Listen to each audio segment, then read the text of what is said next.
What's up, everybody? Welcome back. Today we're working on a bindings generator that exposes a Zig library with like an idiomatic C interface. So, like, context is I'm working on this Rube Goldberg machine project where um, each chamber of the machine, i.e., like what you're seeing on the screen right now, is controlled by a WebAssembly module. Right now, our WebAssembly modules are all written in Zig, but we want to expose these an API so that we can write these things in C. And so it's like, okay, what is the responsibility of the module? Well, one of the responsibilities is to like move these platforms around, but another one of the responsibilities is for it to like inform the simulation about how the world that we're in interacts with the balls, right? So the ball gravity of the balls is applied by like the external system. Ball collision is applied by the external system, but the WebAssembly module has to say like, hey, I'm going to make a trampoline, right? Maybe I want my like response of bounce on this platform to be like 3 times what it would normally be because it's a trampoline. Maybe I want to be able to like teleport a ball from one area to another, right? Maybe I have like a bucket of water and I want to like add some sort of like buoyancy force, and then when the water like ejects, I want the balls to like behave in some certain way, right? So we want to give like tons of flexibility to these chambers, and so because of that, they are in control of the physics in their environment. So every collision is like the chamber is actually applying the velocity change to the ball. But if we want some form of like consistency between chambers, we want to provide like a physics library, right? So what we have right now is we have this physics library that we use in both our WebAssembly modules and our like application system, right? So, there are things in here that are pretty straightforward, like just a vector2 type, which, has like add and sub and multiply and dot product, and a pause that has like I can add a vector to a position, right? Stuff like that. But then, there's a little bit more interesting things like, hey, so if we have a surface that goes between 2 points, how would we resolve a collision between these 2 points, and like how would we adjust these things with like a given damping and I don't know, just like things, physics things, right? How do we change the velocity of the ball after it hits the surface, right?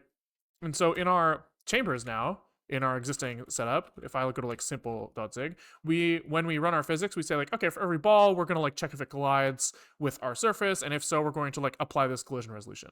Great.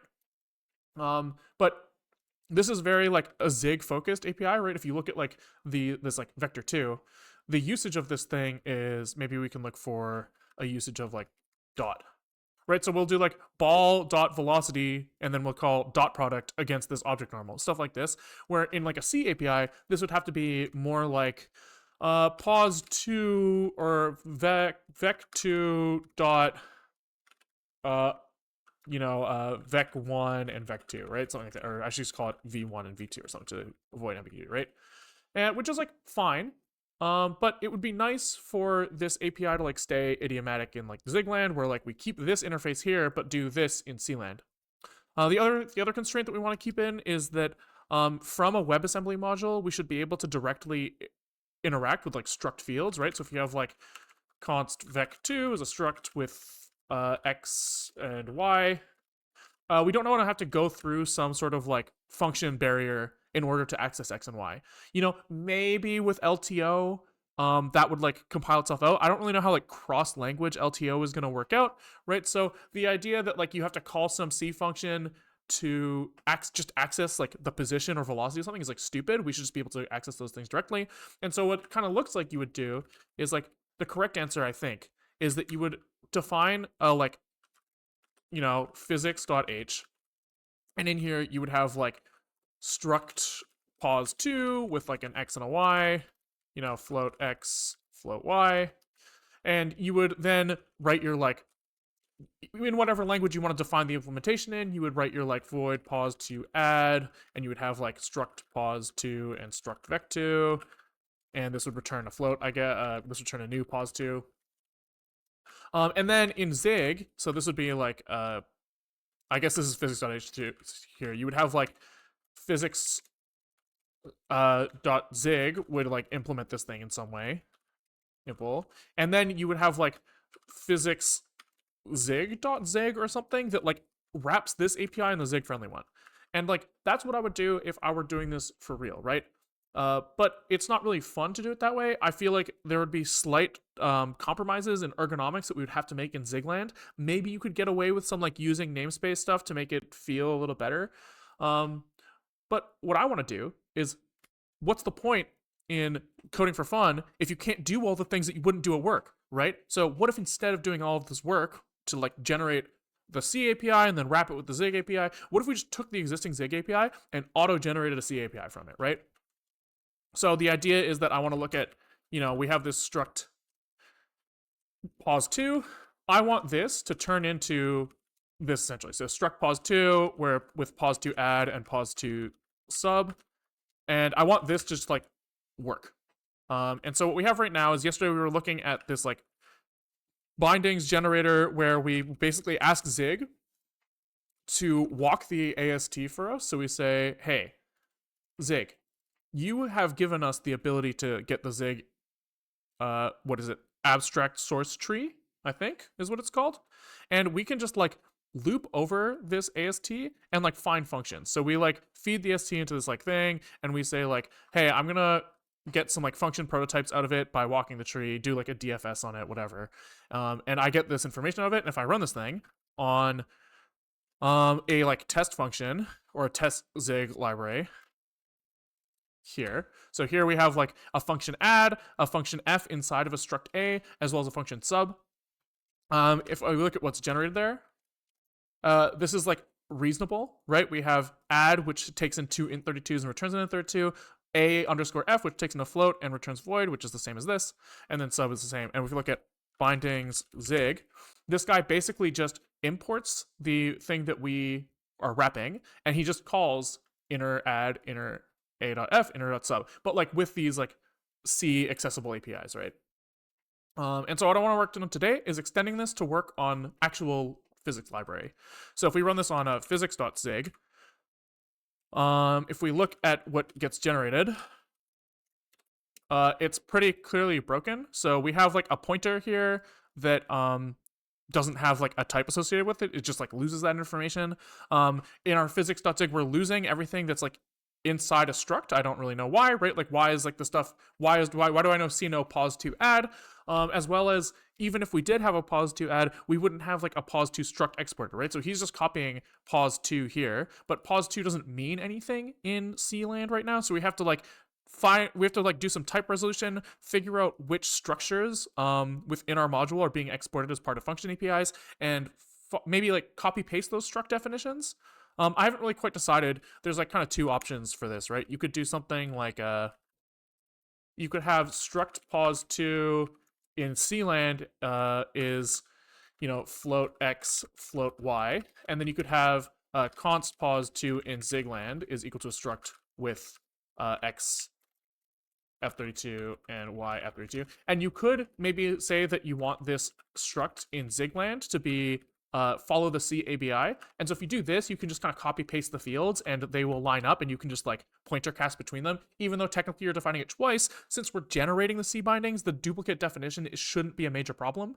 Another option though is that in our bindings, when we call like pos2 add, we could take in like struct pos2, and we could convert this. I guess this would be like p is a C pos2 or something, and we could take this and we could call pos converted, right? We say like var converted or something. This gets a little tricky, but this would be a Zig pos2, and you could convert the field, so you could just like iterate them, right? You'd say .x equal to p.x, .y is equal to p.y, and then you could call inner whatever, like converted, add, what, other things, right?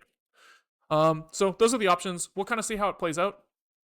But yeah, that's the plan for today. So I think that the course of action is fix the pointer resolution so that we can figure out, we can actually get like reasonable type signatures in bindings.h, right? So fix whatever the fuck is going on here. Then resolve whatever types that we need to export, figure out how to actually export them, and then once we get through that, then we can start looking at making like lib physics work in general. And if we get to the point where our physics library is like finished compiling, we could try making a C WASM chamber and see if like everything works together. But I find it, I'd be surprised if we made it that far today. I'd be surprised. But yeah, that's the plan. So let's just get into it. 10-minute explanation. Jeez, I'm rambling today, guys. I'm a rambler. That's okay. You know, sometimes that's the way it goes. Okay, so in our bindings generation, bindingsgen.zig. It's getting longer each day. Yeah. I'm actually getting worse at my job. Every day I spend more time. It's like stand-ups at work where every day, you know, you start and you've got that guy with the 1 minute timer and he's on it. But every day everybody just takes longer and longer and longer and your stand-ups get longer and longer and longer. This is like that. Okay. So when we are iterating functions, we have this like DFS of the AST. So those were a lot of letters. Depth first search of the Zig abstract syntax tree. So we just kind of say, every time you call next on this thing, I'm going to tell you when I see a node on the way down and on the way up, right? So you can imagine hand wavy, you're gonna have something like function, and in function you're gonna have like params and like return type, and then in params you're gonna have like, you know, param1 and then like rest and like param2 param3, something like this, right? I'm kind of like making this up as I go. This isn't what it actually looks like, but it's like something like that. And then what this walker does, this isn't what it looked like yesterday on stream, by the way. I did a lot of cleanup. But what this thing does is essentially goes like, he goes here and then he says like, I found a parameter, and then he goes over here and he goes like, I found another parameter, and then he comes back up here and he's like, oh, I finished with this parameter, or I finished with this parameter, and then he goes down here and he's like, oh, I found rest, and then he just kind of like walks, and he says every step he does, and then what we do is we kind of look for function signatures, and when we find a function signature, we like call some APIs on the AST to like extract the information that's meaningful to us. So one of these things is this like parameter type. And I believe that what we are doing is we just say, hey, could you tell us, here, where is the definition of this thing? That'll make it easier. Yeah, so we get like some parameter node in the tree that is associated with this thing. And we just kind of assume that like the token associated with this node, i.e. where like the text in the source code that it came from, like is it, we just assume that's the whole type, which is just not true, right? Because what we're going to end up seeing is we're going to probably see that there's like a pointer, right? And he's going to have like some like pointer stuff as well as some like child type stuff, right? So I think the first thing to do is like figure out like what we are actually seeing here in like the degenerate case, and then maybe figure out how to like pull out the information that we want from that. Which I think means that here we just say that we want to maybe just get out the node, and then maybe we will say std debug print node is something, and we will look at param type node dot tag. So this will tell us every time we look at a parameter, what is its type? And we see that we have, most of the time, we are seeing identifiers, which are probably the cases where it's working. But sometimes we're seeing pointer type aligned. And I think instead of running this on the physics library, actually, let's run this on our test and add a pointer case. So we will just rename this to Zig bindings test. Now we don't see any pointer type aligned, but we can go to Zig bindings test. We can just say, like, let's just make a function that takes in a pointer to an I32. You know, so we'll say like, change increment var, and he's going to be like, I am an I32, and he will return nothing. And we'll just say a plus equals 1, right? So now when we run our bindings generator, we'll probably see, yeah, increment var, totally fucking broken. Perfect. Exactly what we wanted. And we can even get crazy here and just comment out everything else right for now. Maybe even just delete it. Because we can focus on the stuff that we care about in this exact moment in time. Yeah, okay. Cool. Cool. So I guess maybe we do want like a normal variable in there so we can like compare the difference, make sure that like whatever we do doesn't break the other side. Cool. And then let's just go into our bindings generator. What is it called? Bindings gen dot zig gen bindings. What the fuck? Bindings gen dot zig. And we can just start like poking at this thing. So probably we're going to want to do some sort of switch on the tag of the node. And if it's an identifier, we can just do whatever the fuck we were doing before. And if it's not an identifier, we're going to have to do something else. So the only thing that we know exists right now is pointer type aligned. And I think that this is actually, is this a node? Yeah, it is. So this, I don't know why my autocomplete isn't working here, but this should work. And here, I guess if it's neither of those things, we will be like, I don't know what the fuck I'm doing, and I guess we'll just do what we do in the identifier case. Is there a fall through for switches in Zig? Like in C, what I would do is I would do like default. I would do default log error, right? And then I would do identifier, identifier shit. Because I don't want it to like really like fall over. I just want to like note that we're probably doing something wrong. But I guess, you can dodge this by just using functions. But it would be, I'm just interested now. Does Zig have fall throughs? Switch fall through. I mean, it would make sense that it doesn't because fuck fall throughs. Yeah, because this is like a source of like a billion bugs that I've written in my life. But in this one case, I'm like, I miss it. I miss her. Okay. So in this case, we were doing, I guess what we'll do is we will just, for now, I think that the name resolution is fine. So it's only the param type name that's a problem. So maybe what we'll do is we'll start by assuming that the name is the main token, and we will only change it. I will only change it in the pointer type. So here in identifier, we'll just do nothing. And in the else branch, we will say stood log error unsupported parameter type. And we'll log the type.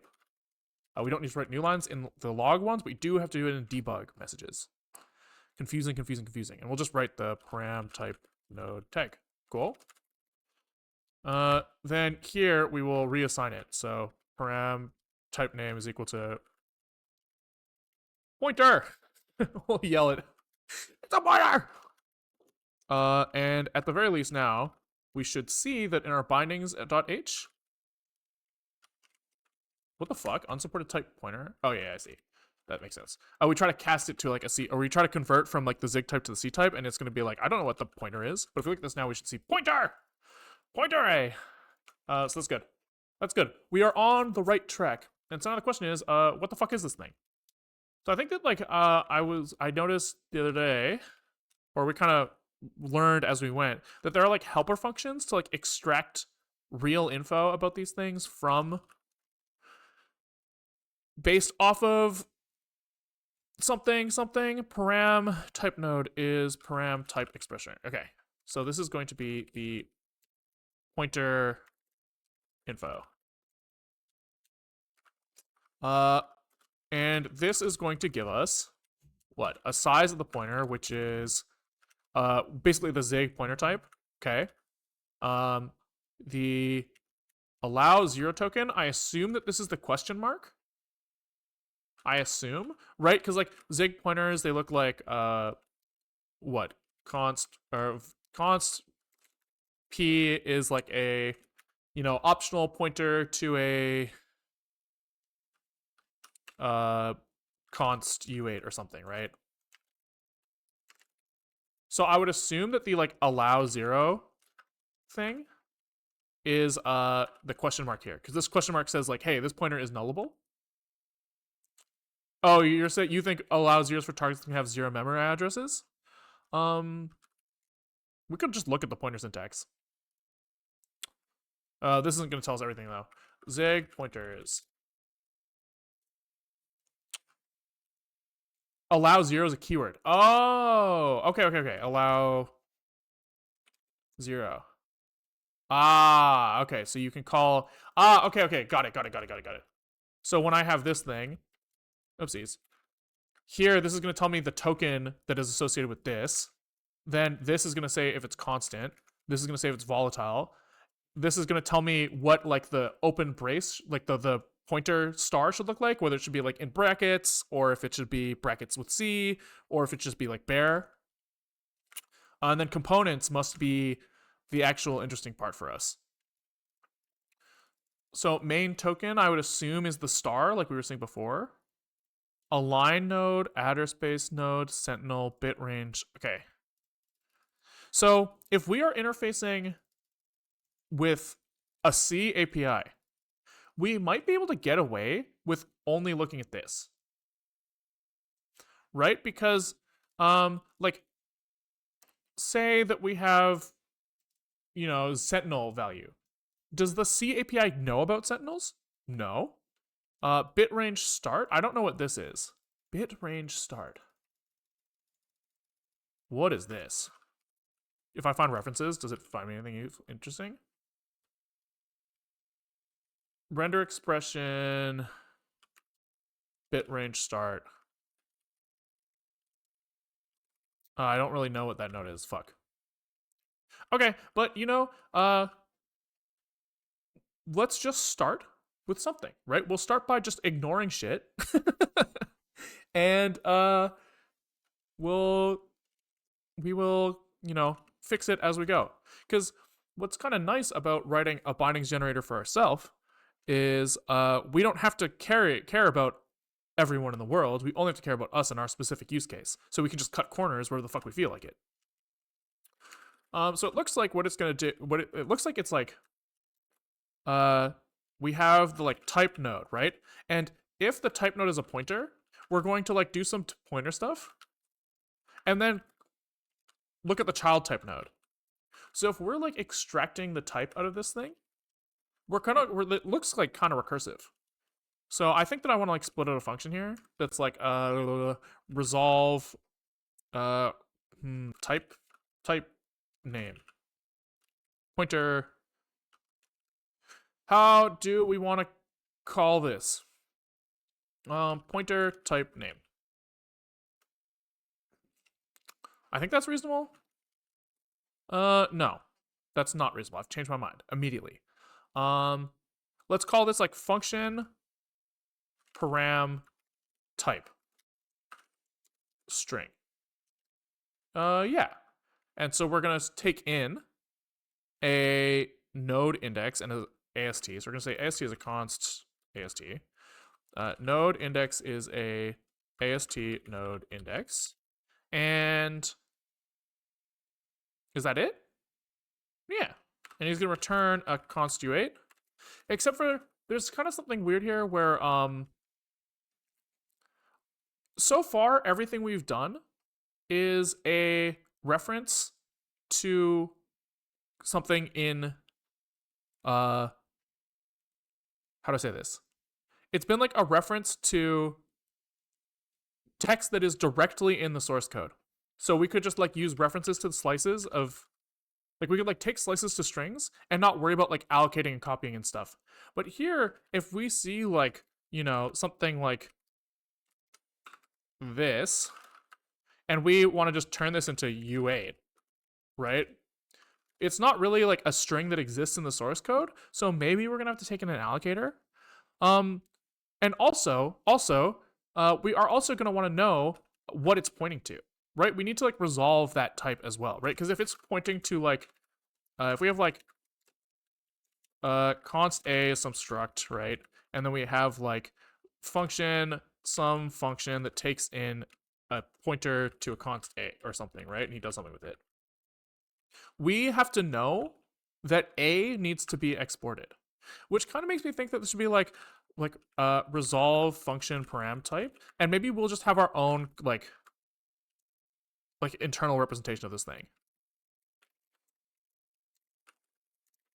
So maybe we'll have like a zig string. Let me think about this. let's think about this. So there's also like some like recursive behavior here, right? If I write like star star star u8, this needs to be able to represent this in some way. So it's almost like this is a union, and he is like either a pointer, and he's going to maybe, if he is a pointer, he will point to another function param type, because you can't just do this, because if you do this, I assume in Zig it's the same as every other language that like you can't resolve the size of this union, because like it has to be able to contain itself, which I think is confusing. Maybe it's smart enough, but my intuition is that I should write this, and then we'll just call this like, what's like a word for a type that is not a pointer? Word for type that is not a pointer. Oh fuck. Oh no, I don't want to start resistance training. Why did it just start saying that? Because I clicked on something? New chat. New chat. If I have a field, what is a name for something that is not a pointer? Value. That seems reasonable. And this will just return a string. But isn't there like other info that I want to associate with this thing? Why do you need to store the type in an intermediate format, not just generate the C type string directly? Because we need to render the thing as both a C type and a Zig type. Let's see if we have an example. Not a very good example. But here we have like B is an I32, and then in bindings.h we have B is an int32, because like we're in different languages in the header and implementation. So in the implementation we need to like be able to construct both of those based off of whatever we return here. I don't like this. I don't like this at all. So it's almost like we maybe want like a structure here, and the value is a const u8, and we'll just say like num pointer level is something. Yeah. And then we'll just discard consts for now, because you know, fuck it. And we'll see what happens. We will see what happens. Okay. Yeah, I think that makes sense. So here we will say here's a function param type, and then what? We like we get the node.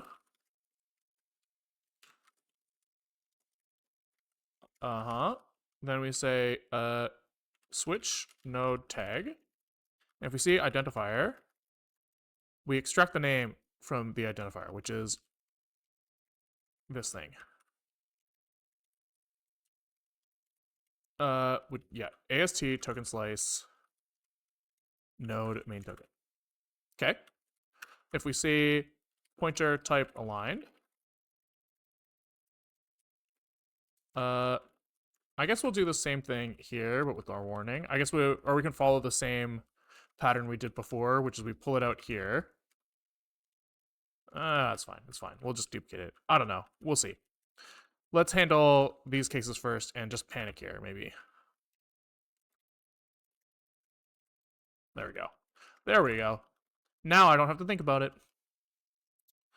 So in this case, it's going to say const value this, and return val equal val, and pointer level is equal to 0.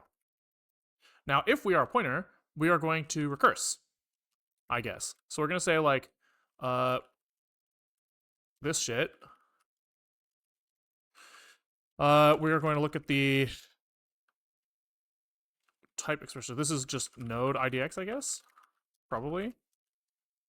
Not thinking is the best way of thinking. That's what we always say around here. That's our motto, is try not to use our brains. Thinking is for nerds, and I stand by that. Okay. So here we have a child type, which is a node index, and we should just be able to call resolve function param type AST given this child type, and then here we can basically get the return var ret is equal to this ret dot pointer level plus equals 1, and then return ret. Simple. Simple, simple, simple. Yeah. Okay. So now up here we can do var param type is equal to resolve function param type given our self inner it ast, which is is this like a pointer inside? It is. And then we want to say param type node dot main token. No. What the fuck? This is just param type node. Param type expression. There we go. Yeah, that makes sense. And then we go through all of this and we append this param type. Okay, and then surely this type is wrong somewhere. So this is in our function parameter. This type is a thing. We're just going to call this function param type. And then maybe we'll add some functions to this thing. It's like function 2c string or 2c. We'll see. We'll see. Where's the serialization stuff? We have write c param. I just ended up here. I don't know how I ended up here, but we did. And he takes in a function param, which is now has type as function param type. And we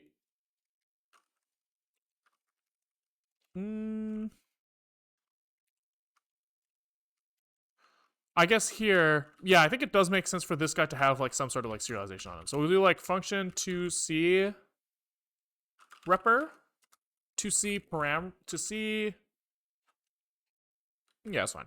I'm going to uni next year to learn coding, and this is scaring me so much. Oh, do not worry. This is not what it's like. We are 10 years in, and I'm still fucking lost. So, you know, I wouldn't worry too much about it. So he's going to take in a pointer to himself. I guess a const pointer to himself, and he's going to return a, some sort of like string that he can write. And is this going to be allocated? I guess it will. I'm okay with that. And so then we can do like, so in C, what does it look like? We have void star x. So we're going to print the thing. So we're going to say, maybe we'll make a like array list of U8. Initialize our allocator, and then we're gonna do something like ret dot append slice of self val. Yeah, and then just for. Oh, I guess we can maybe get crazy here. Can you do like ret append slice self pointer level? Can you do like take a star and like splat it out by this thing? Surely not, because this has got to be compile time. I'm pretty sure this is a compile time thing. So I'm not even going to try it. But that would be cool if it did work. Instead, we'll just say for 0 to pointer level, discard the thing, and stick a star in there. And then this stuff, I guess, is fillable. Right, byte, end times. God, 2steps always got the fucking zig shit ready to fucking rumble. And it's so nice for me because then it's like I don't have to learn. It just gets fed to me like a baby. He's got the airplanes with the spoon and he's like, nom, nom, nom, and I'm like, yum, yum, yum, yum, yum. Tasty ret writer. Right, byte, end times. That's sick. self pointer level. What does this do? I assume that this does like some sort of like intelligent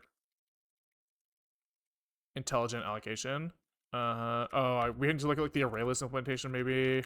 This returns a writer that has IO writer, append write, append slice. Okay. So he takes in a slice. That's the API to this guy, and then this probably creates a slice in some way. Yes. Okay. So he says, "Hey, I have like a stack buffer of 256 bytes. I will fill this with as many as I need to, and I will write all to this thing. And if I have more than 256 bytes, I'll write it in chunks of 256. Sure. Fuck it. That's fine by me. That's plenty good enough." This probably has to be try as well. And then wherever we were trying to write C param, this thing can just be to hello? Oh, fuck. We missed a step. Then we also have to do like the C type lookup. Which is somewhere. Fuck. Where are we? Function, param type. So here we don't want to write this. We want to write the C type.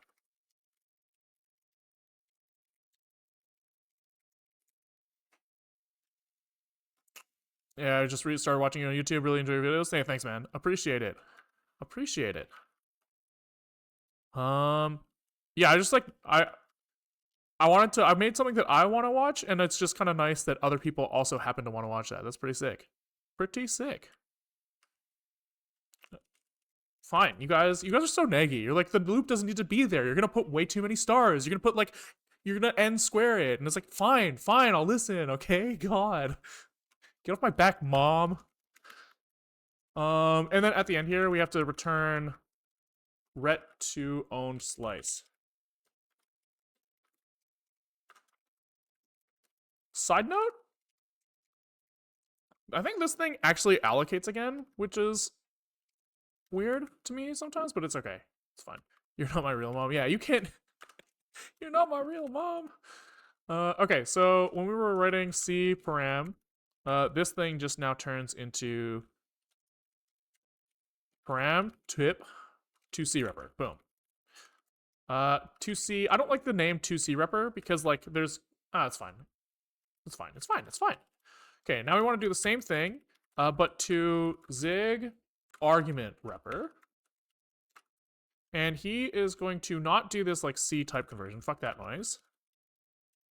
And this is going to look like what? It's in C it was void star. Here it's star I32. Star void. I could have just used the same thing. Yeah, so here I guess it probably makes sense for it to be like this because Zig docs say don't ever fucking use this because like you lose all the type safety. But we're trying to lose all the type safety. I don't want it.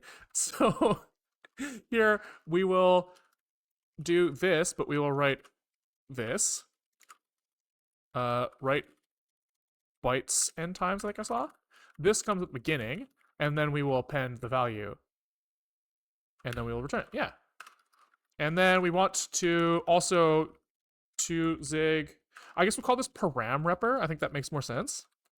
As in like what goes in the brackets in the definition of the function versus what we use when we call it. So we'll call this arg repper. And here we will do the same thing, except we actually don't care about the pointer level at all, right? If we have like function x takes in a value that is star star star p, and we're calling self inner x v. This also takes in the star star star p, so we don't have to worry about it.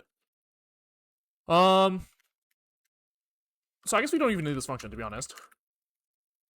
Okay, so to C repper, we need to say this is to Zig param repper, and this is just param ident. We have already covered that. Okay, so of course it doesn't work because we need to pass in an allocator, and we also have to free the thing after. So const type string is equal to this. Ugh. Ugh. Gross. Gross, gross, gross, gross, gross. Okay. I've changed my mind. Fuck allocators. Fuck allocators because I don't want to pass it in here. Can we do something like set a maximum? I'm thinking. I'm thinking. Taking the writer. I mean, we don't even really need these functions, to be honest. I've decided. Right? We can just do it inline. So here we can say that we print out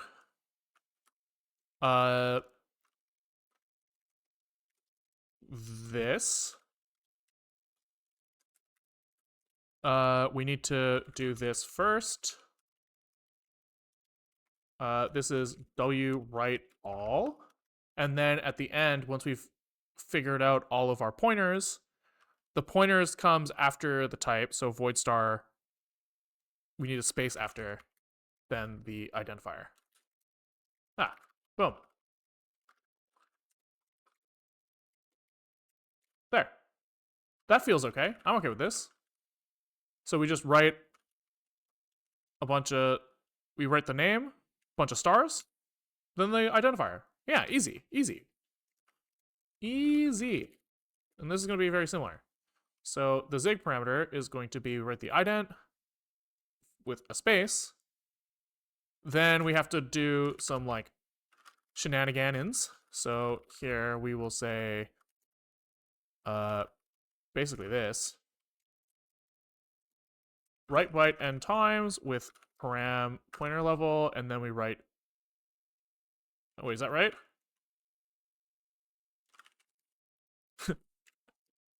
It's on the left. Right. So then we add a space and write the type. Like this. Param dot val.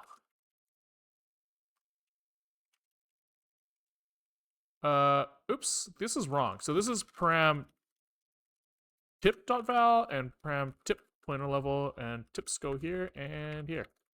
Okay. Maybe we're chilling? Okay. Hell yeah, baby! Wait.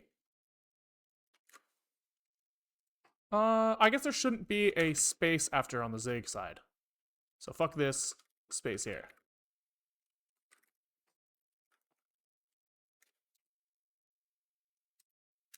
Okay.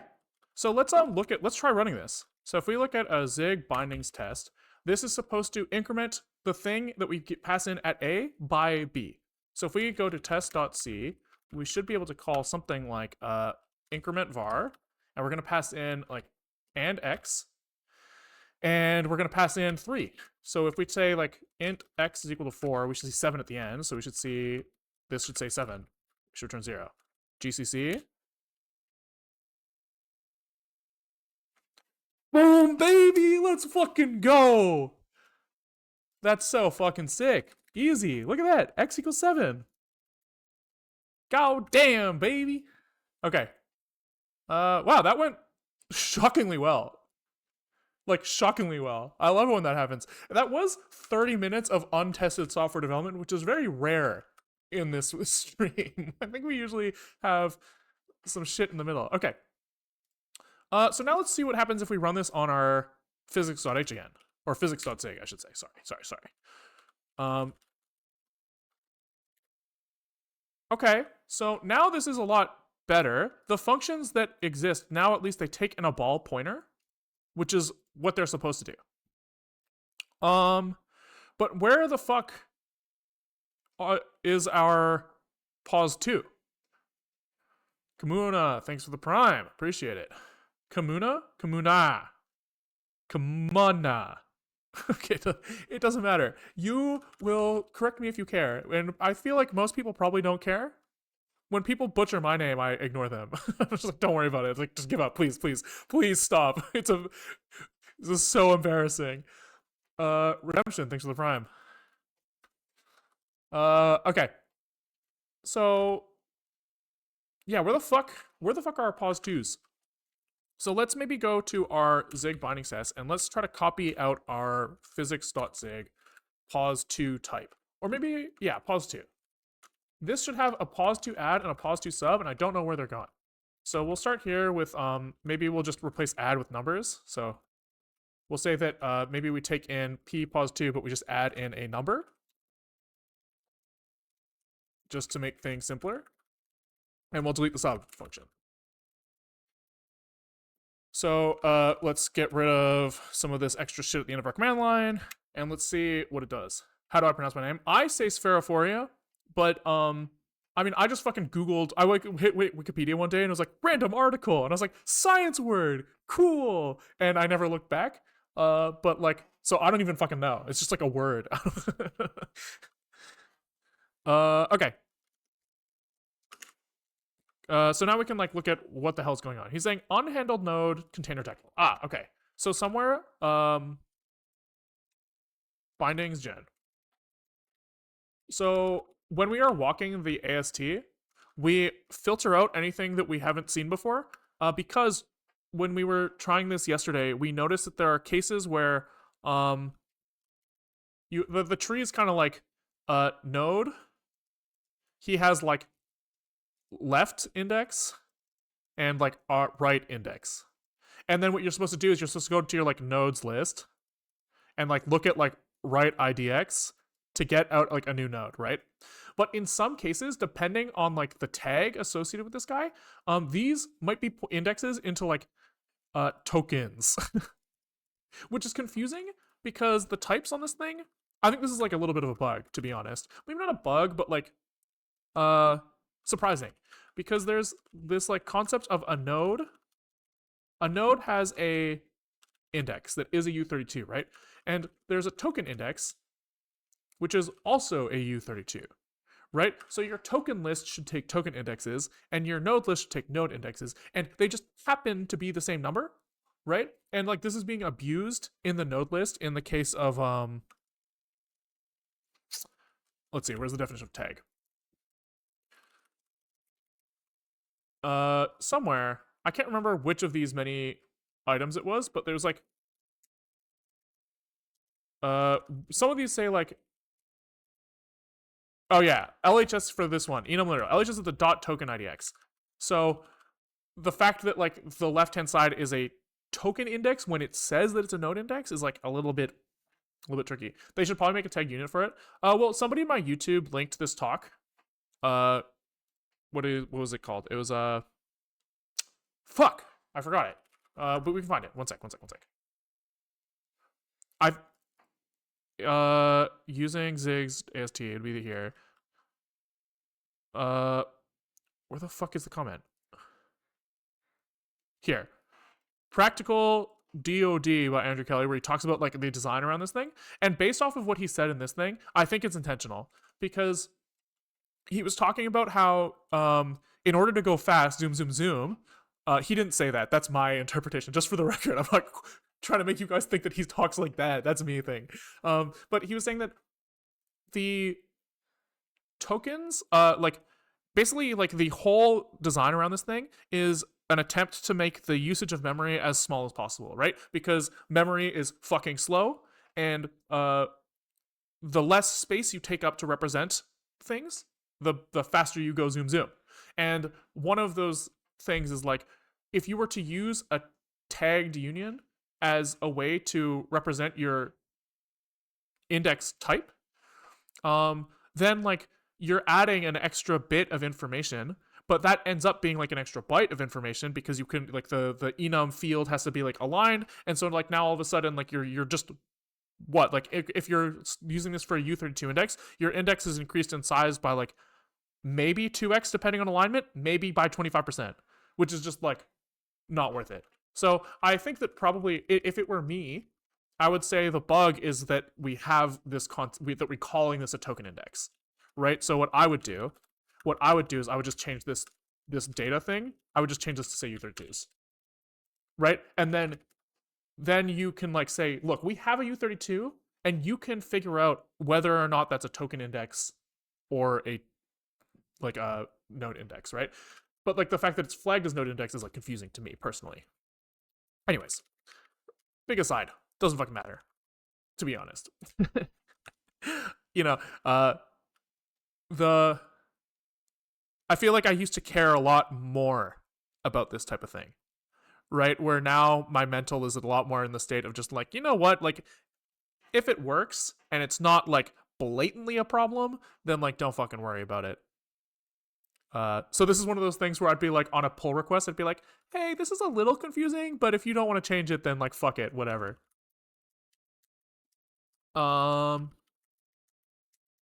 Okay, what were we doing? We were whitelisting another thing here, container decal. And do we believe that container decal has this like token index shit? No, it doesn't look like it. So we should just be able to keep going here. Unhandled tag deref block 2 semicolon. So what is that okay though? No, it doesn't look like it figured that out. So we could start by just checking those. So block 2 semicolon, or was it block semicolon? Block 2 semicolon. Block 2 semicolon. So what is this? Block 2 semicolon, same as block 2, but there is known to be a semicolon behind for the brace. Where is block 2 is right here. Main token points, LHS and RHS will be omitted, but they don't look like they say anything about them being the incorrect indices. So I think we just keep going. Okay, we get to the assign add, which seems like a good sign. Oh no, wait, we had the assign. Yeah, that seems new. Zig, bindings test. Let's just get rid of this increment var thing. So let's just get a feel for. Okay, unhandled tag identifier. It seems okay. No, still doesn't get to where we want. That's interesting. What the fuck is going on there? That's very odd to me. Is it this? If we get rid of that, is it okay?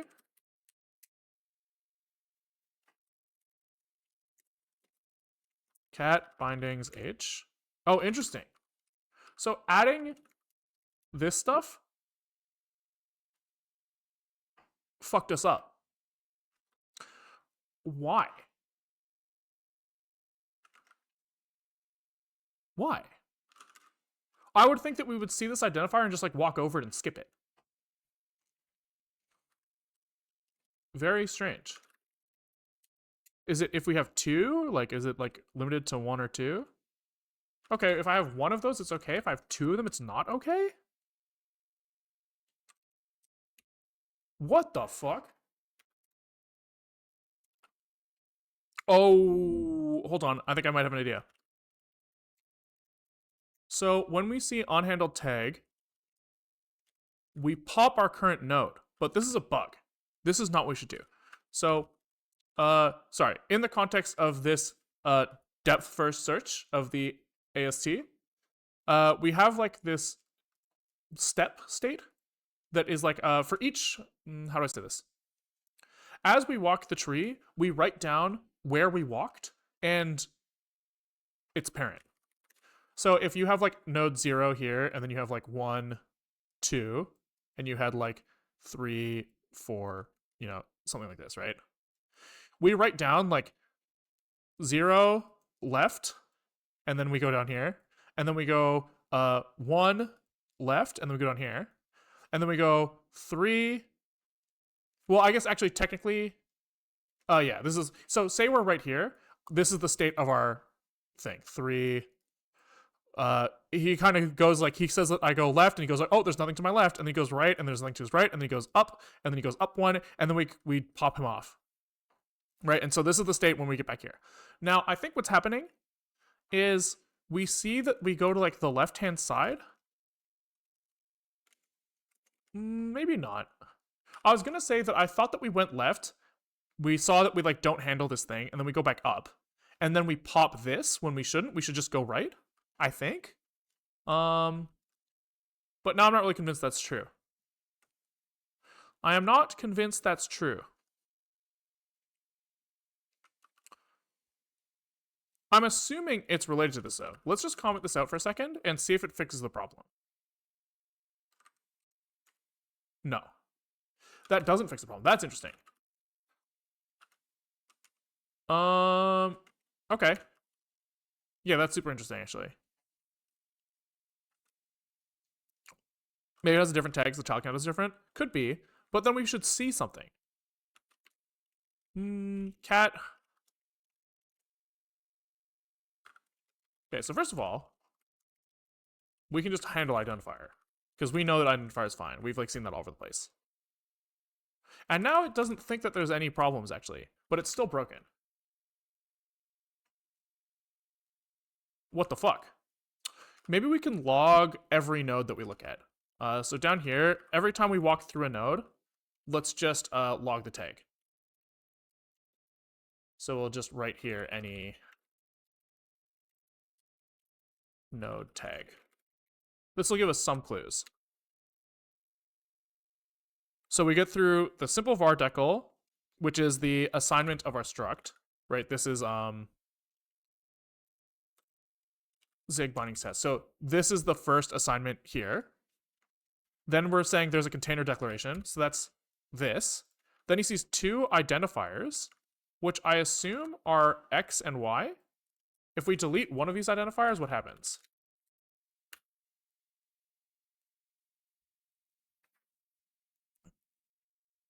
Okay, so we do see that there's like a different case here where we go from container decal to container decal 2.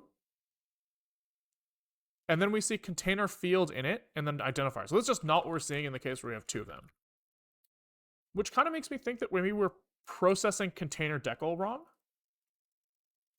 That seems very likely to me. Right now, we're kind of walking this whole tree, kind of assuming this structure, like, you know, left and right on each case. But it could be that maybe some nodes, they have like some like extra data that they're stashing somewhere else. That's like very possible. And so I think that this is a matter of looking at the implementation of container decal. Or the, so maybe we'll look at like container decal. What does he say? Container decal. Aha! Aha. So here, he's shoving this shit into some extra data. Ah, interesting. So I guess the assumption here is that like most nodes will have two things. Every node will have, well, they'll have like one or two things as their children, maybe zero, 1 or 2. But then in the case where they have more than two, we can store these extra things as like an extra data where the left-hand side and right-hand side represent the range of the data. Which kind of means that like we just have to fix our walking. Our walking can't assume this structure, and that also means that we can't, this encoding of our depth first search is wrong. Right? The fact that we're saying that we like, hey, we went down, then we went left, then we went right. That's like not correct. What we should do is we should maybe we will say that our like we will store like just a U32 or something. And so then we will say 0 is self, 1 is left, 2 is right, or 1 to n is parameters, and then n is I walked on the way back up. Which means that for each type of node, we will have to check essentially what type it is to resolve how many steps that it's allowed to take. Where the amount of steps that it should take is like node children len plus 2, right? One for myself on the way down and one for myself on the way up. But in this case, we actually didn't log the walk up state because it's kind of implied. Because when you walk upwards, you immediately pop yourself. So really, this should just be +1. Yeah, fuck it. Okay. So what's that going to look like? It means that basically we're going to have to resolve the number of children we're allowed to look at, and also resolve the node index from each type. So maybe we'll say like function resolve child node ID, where we're going to take in an index and we'll return a AST node index. And this is going to be not the, we're going to call this like the child. This is not the node index. We have to be very careful about the naming here. Let's call it num steps walked. That seems reasonable to me. Num children walked. That feels right. Because then 0 is implied self, which is 0 children. And that works out pretty well. So we're going to have to like switch. We're going to have to like get the node.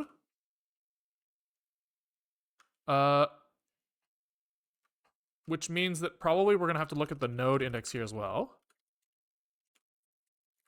Which is a AST node index.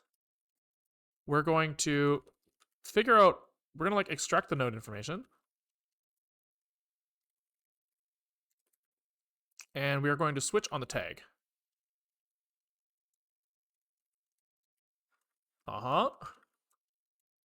And here we know that container decal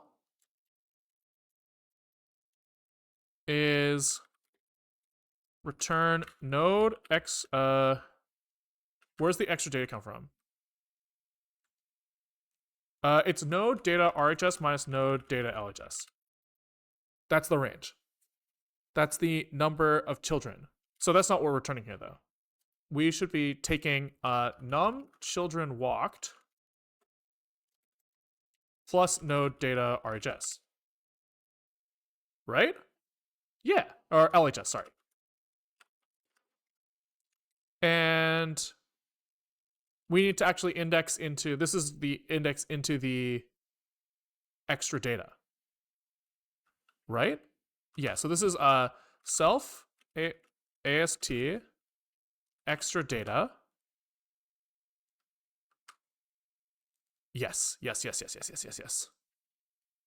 Which is, what the fuck is an extra data? This is a node, a slice of node indices. Yeah, so this is just LHS plus num children walked. And I guess there's a case where we need to say that like there are no more children. So we will return null in that case, and we'll say const extra if num children walked is greater than or equal to node data RHS, we return null. Yeah, fuck it. And then on all of these guys that we were looking at before, we're going to look at if num children walked is equal to 2, return null. If it is 0, we're going to look at LHS. If num children walked is equal to 0 and node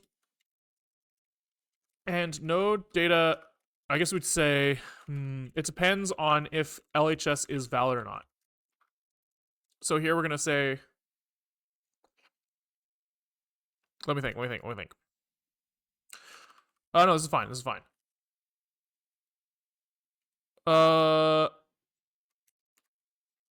Here, if we'll just say switch num children walked 0, we return no data LHS. 1, we return the right hand side. And 2, and anything else we return null. Yeah, that feels right to me. So these are both returns as well. And then the caller of this guy is going to have to do something. So when we are walking, I think this is where we handle going to the next state.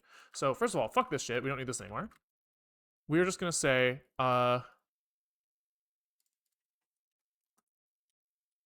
resolve child node ID. We're going to look at the current node ID.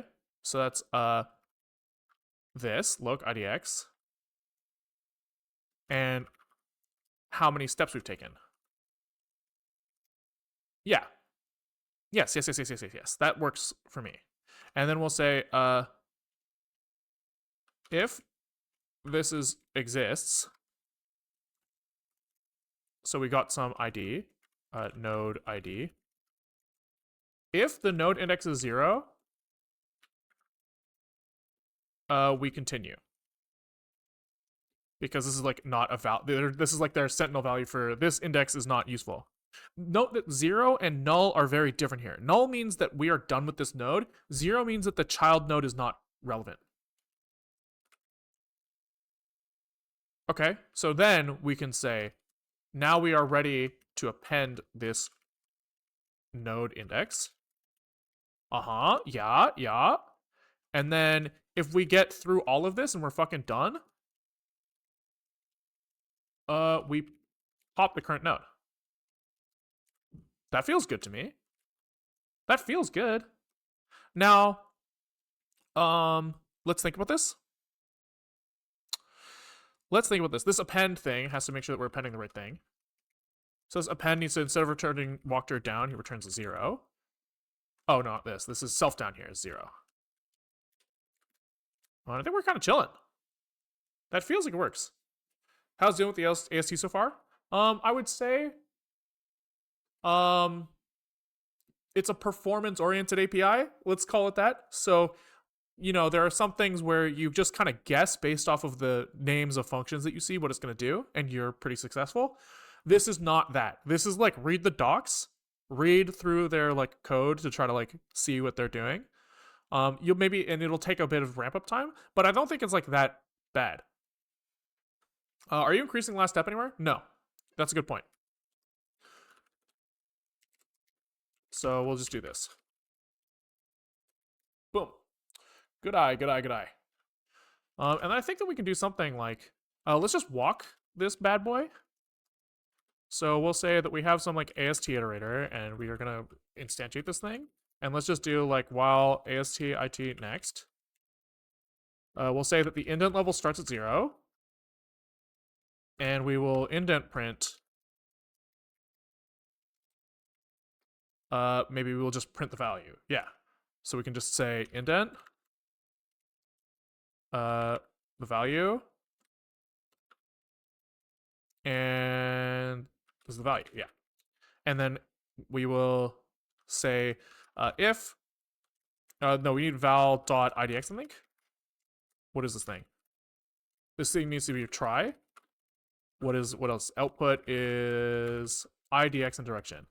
So this is right. We'll write down the index, and if val direction is equal to down, indent plus equals 1. And instead of this, we'll do switch here. Yeah, I like that better. So down is this, and up is this. Okay. So let's see what happens when I fucking fuck 122. Oh, I see. This is just the wrong thing. So this returns null after a pop, I guess? No. We pop and we return node IDX.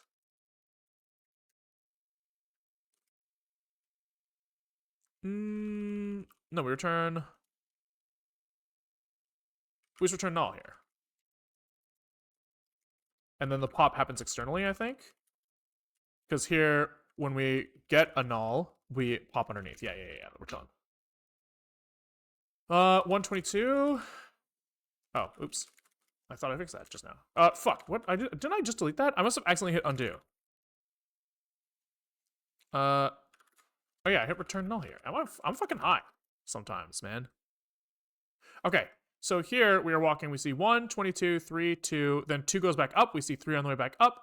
And then we're going up for 5, but we never saw 5 before. So this feels wrong to me. This does not feel right. Can we maybe print the walk direction as well?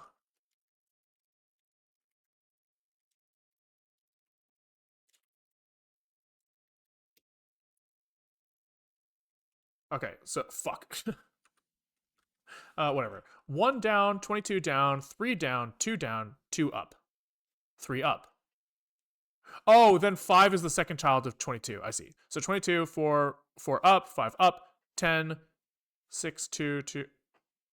And then do we eventually get 22 on the way back up again? No. Something's really bugged here. Okay, let's get out of this like fucking broken ass case that we were looking at that we know we don't handle right. Let's start with maybe just looking at this function that was supposed to work before. So this goes 6, 1, 2, 2, 5, 5, 1. Up again, 11. Now we're on the second child of 6. 10, 10 back up, 11 back up, 6 done. Okay, yeah, so hand wavy, that's at least working. Cat bindings zig. Yep, that still looks right, and cat bindings bindings.h, that also looks right. So not too broken. Now it is broken in our case here, probably because of the or probably we're counting extra data wrong. So let's start here, which was supposed to work as well, at least if I remember correctly. And we can look at bindings h. Yeah, so this added a pause to add function. And so it's just when we add back this second field, which was broken before and is just still broken now. Fine, we're not done yet. Because something, probably the extra data shit. It's got to be related to the extra data shit. So here, we had on container decal, we go, the children are supposed to be from LHS to RHS on extra data.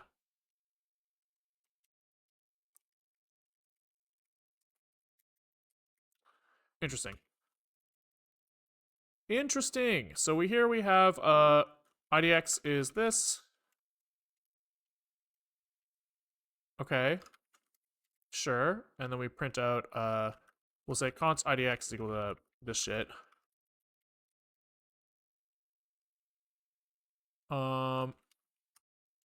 So here we'll print this. Why not call AST container decal to get the info? That's not a bad idea.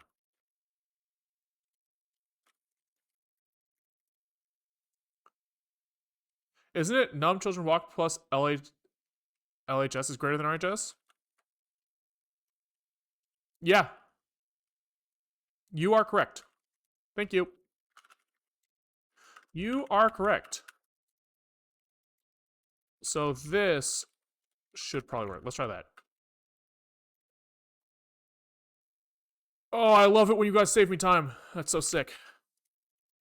Hell yeah. Okay, so we fixed that bug. Fix that bug. I think. Let's just double check.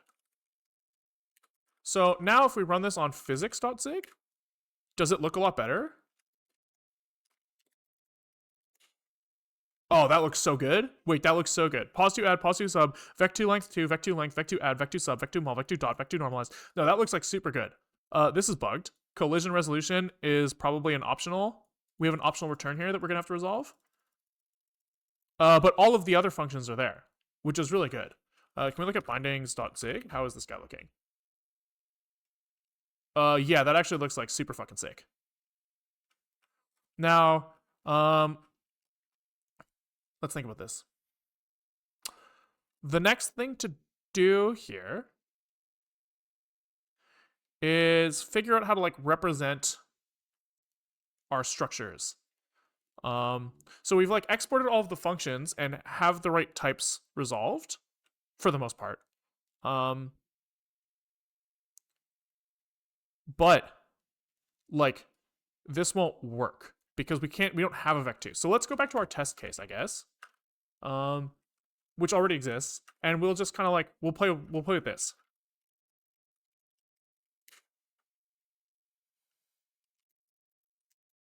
Okay, so if we look at bindings.h, this is gonna like what we kind of need here is we need something that's like here.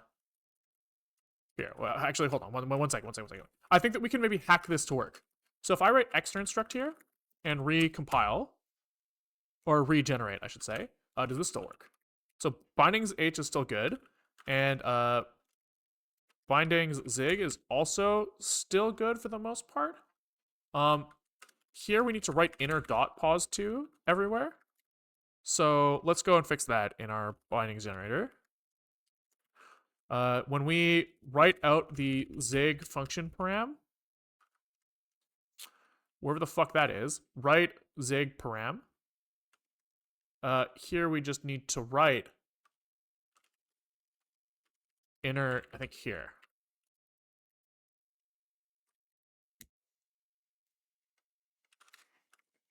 Okay, so let's look at that. Okay, fuck. This inner only needs to happen if the value is not a built-in type. So we need to do some sort of check like is built in or something. That's interesting. Okay, so that's where we're noting in our brains that our type resolution, we need to have some sort of type resolution, right? Is this type related to another structure that is defined in this file, or is it not? So I'm going to go back on this for now. But I want to try. So zig, run. We generate the bindings. I'm going to like hack the bindings up a little bit. So here, if I just said in my bindings, hello, no, and edit again. So I'm going to write inner pos 2 here. And in bindings.h, I'm just going to say struct pos 2 is a float x and y. Oopsies, no, I don't want to write to this. I want to edit again and then say struct pos 2 is float x and y. Is it like this? I can't remember how to do C. Then replace these with struct pos 2. And I believe that with just those two changes, because of the fact that in our zig bindings test we define this thing as extern, this should be guaranteed the same type layout as in C.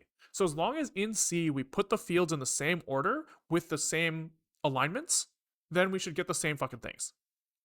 Which means that in my test.c now, we should be able to actually construct a pos 2. How do you do this in this language? What? God damn it, dude. Oh man, this is embarrassing. Holy shit, that's embarrassing. Struct C assignment.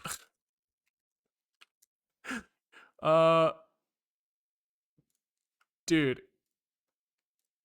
Is it here? Struct X, Y, point. Oh my god, this is so embarrassing, you guys. Because I know you can do like this, sure, but like, can I, is there not like, I can't remember the syntax for inline like dot assignment. Right, I want to do something like, I actually don't know. Like, I'm in Ziglet brain where I want to do this, right?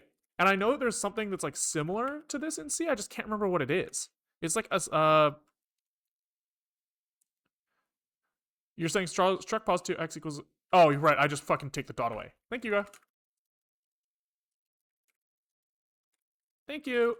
Okay, so I should be able to call pos 2 add p and I guess 3 or 1.1. And here we should now be able to print out x is px and y is py.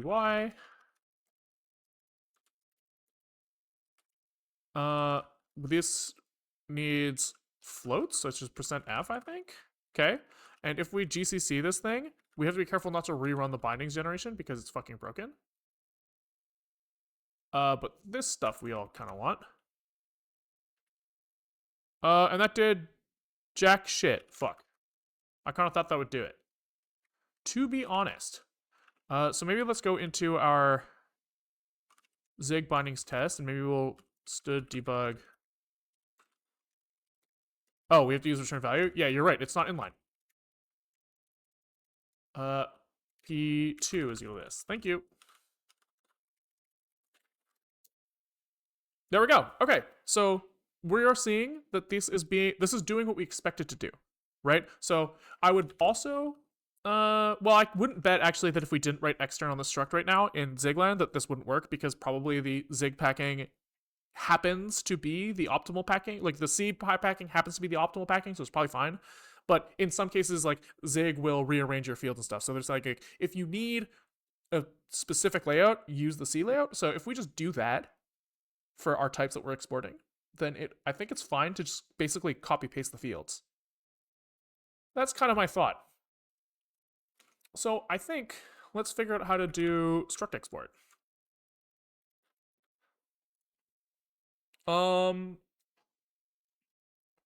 Wait, we did not do this. This is not what we were working on. This was fix missing function exports. There we go. And now we can actually go back to type resolution. So this is actually 012050. And let's figure out how to like keep track of these things. So let's actually get add-u, get commit-m smiley face for something that I can look at later to make sure that, like, if we fuck up that we don't get like lose all the progress that we've made so far. And I think that probably what we're gonna do is we're gonna have some sort of like what the fuck did I just do? Get diff. Get status. Okay. We'll just undo edits. Okay.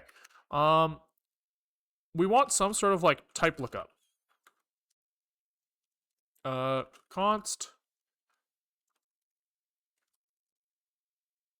type lookup is a structure. And we're gonna like have like maybe like a list of like types, like defined types. Or oh, my poor little stupid brain. What does he want to call this thing? He wants to call it like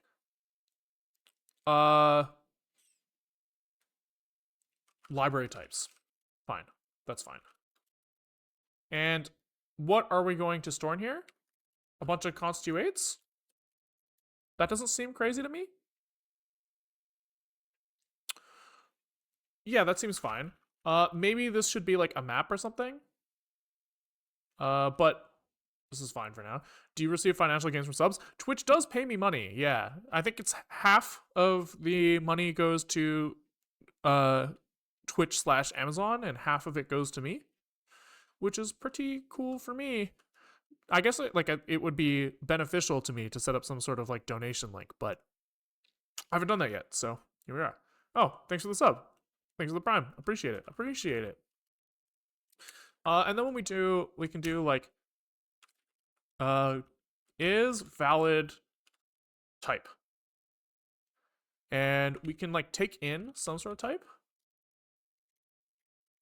Maybe string hash map void. String hash map void. Oh, so that's a mapping of strings to nothing. Is there no like string? Is there no like set? Also, why is it string hash map? Yeah, I guess there's some sort of specialization there. What is this? Built-in hash map for strings as keys. Oh, I see. And I assume that they don't have like string. There's no string hash set because a hash map with void as the output is the same as a hash set, which makes sense to me. That makes sense. Yeah, I'm okay with that. I think you're right. I think you're right. I should learn some types here. So then we can do self. We need to take in self here. And we're going to say, maybe we're going to say if is built-in tip, return true. Otherwise, we're going to have to look it up. So self library types dot something. Get, probably. Probably, yeah. Probably called get with tip. Equals null. Is not equal to null. Yeah. So this is, we would need like a function is built in. And I guess we will just say for now, we will take in the type. We'll turn a bool. And we'll just pull out this like zig type thing that we have over here. Kind of slap this here. And we will just say stood meta enum string to enum tip is not equal to null. And do I have to pass in the type here, or does it figure it out? We've passed it in, so zig type.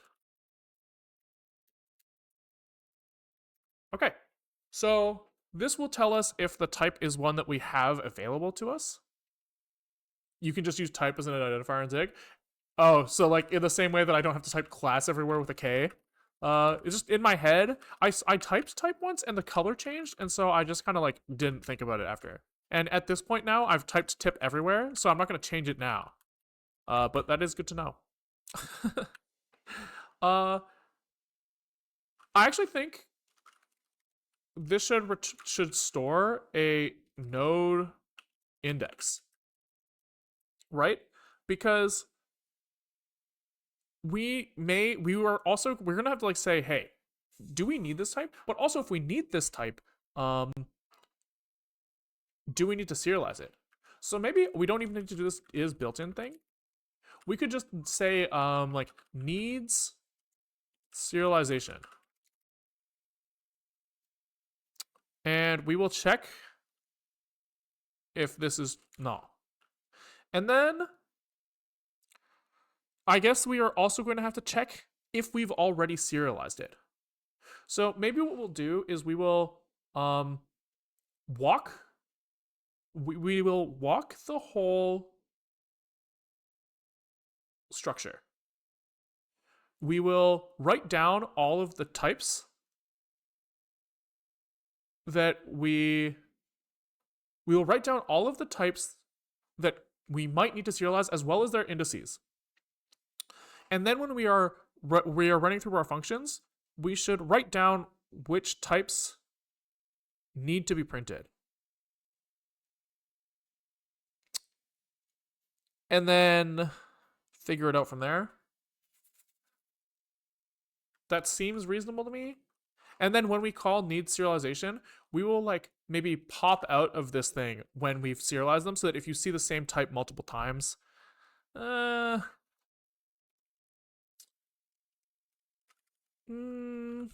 type AST lookup. This probably can just actually be this directly. This goes away. And as we walk, we push these things. Okay. Okay. And then maybe we want like we'll probably want like needed types is going to be like a stood array list of this constitutes. Although maybe we can even get away with AST node index. Yeah. So as we walk all of our functions, we will store a list of node indices that we are going to want access to. Then we will walk these things. To populate this, we will look at this. So we'll walk the AST once.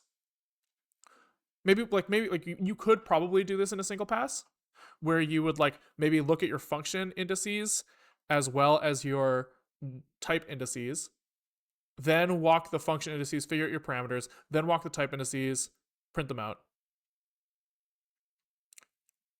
Oh yeah, let's actually do it that way. That seems reasonable. So we will do like, we will also say that where does all this live? Maybe in main?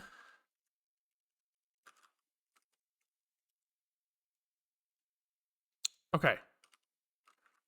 So I think that we're going to walk the AST, and as we walk it, we are just going to look for node indices that are functions. So we'll say like function indices is a stood array list of node indices. And we'll also look at type indices. This feels right. This feels right to me for sure. Then we can basically write both of these things down by walking the whole AST and then change this function iterator. We can almost like destroy, get rid of this function iterator, to be honest. I guess he needs namespace tracking, which means that these functions, this function indices is going to need to store both like the namespace that he's in right now as well as the index. Okay. Yeah, that's fine. That's fine. So here we will say, we need like a type for that. Const function location. That doesn't exist anymore, so we're good. And this is gonna have a namespace. As in, like, if I'm in struct A and I have function B in struct A, I need to write down that I'm inside function A for this function. And then we'll write like the node, the index. Node index is a stud or AST node index. Okay. So we're gonna have function locations.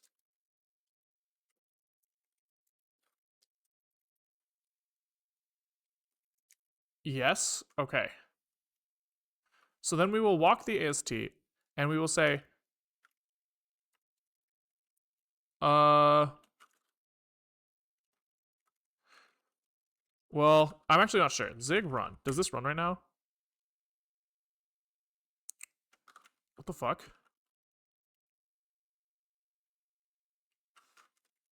Does this run right now?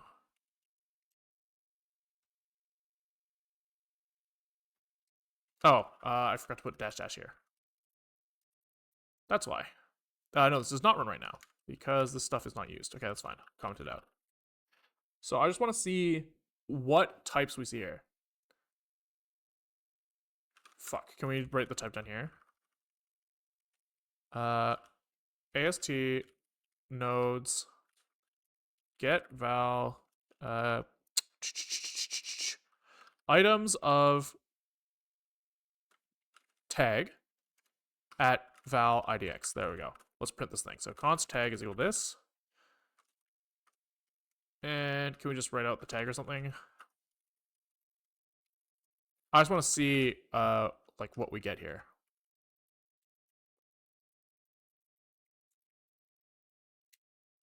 Fuck. This should be any.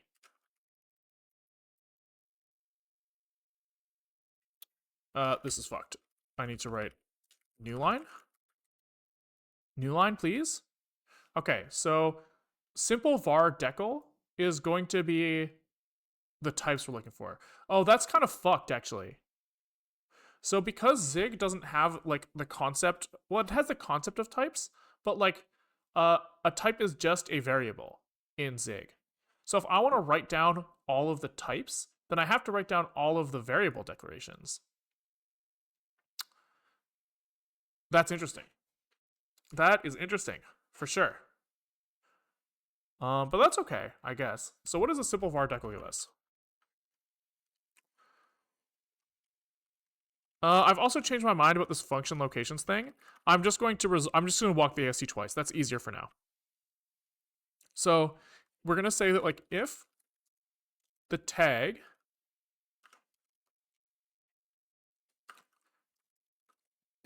is a simple variable declaration, then we are going to like write it down. But this also kind of requires context in some way, huh? Like the namespacing problem of the function is the same as the namespacing problem as of the type itself, right? Like if I have in my Zig bindings test, say I had like pub const inner is equal to pause, like I don't know, some struct, right? If I'm trying to write down this name, I also need to write down that as pause to inner from the perspective of where the bindings are being written. He's not going to know about this like inner context thing. And then what's also kind of fucked is that the if this were to write inner here, then all of a sudden we would need to know that this might be at this level. So I think instead of thinking about that, I will just not support it. That is what we will do. So we will just write down, if we see simple var decal, I wonder if we can pull any relevant information out of that. So we'll look at the node in some way. And we can maybe say like, actually I like the way it was before here. So if the tag is equal to simple var decal, we will say, hey, can we get some information about that thing? And let's see what type of information we can get.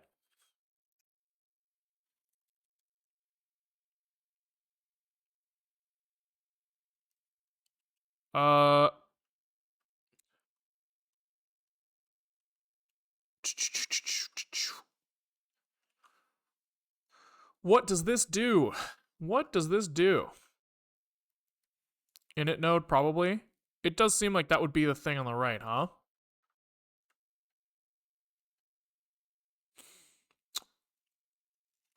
Yeah, we can just start there. So we can just say type indices append decal dot. Yeah, ast init node. And we'll just kind of see what we get there. So let's maybe actually look at, we'll say decal const init node is equal to this. And let's say console log. No, what the fuck? JavaScript. Ew, gross. My brain's clearly fucking melting if I'm typing JavaScript there. That's so funny. I don't even write JavaScript. That's so fucked. Fuck. Okay, so here he doesn't like that simple var decal didn't take in val idx, probably. Error is ignored, so try here. And so somewhere we should be printing something. So we should write here, assignment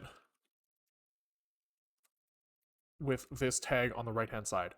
So we should see an assignment of container declaration, which is very good for us. That's very good for us. Super good. So we can actually check that the assignment is a container decal, actually.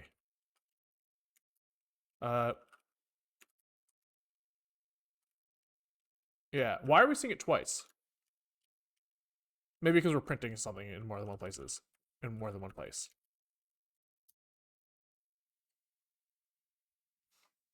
It's weird that I see this assignment container decal 2 times, to be honest. I don't understand why that is. Can we look at like the index that we're at as well? Is it the same index and we're just like logging it twice for some reason?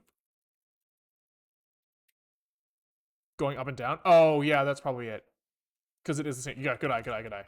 Okay, so we could even do something crazy, like check if the thing on the right is an actual type. So we could say like, if init node tag is equal to container decal, I guess we want to switch. We'll do something like function is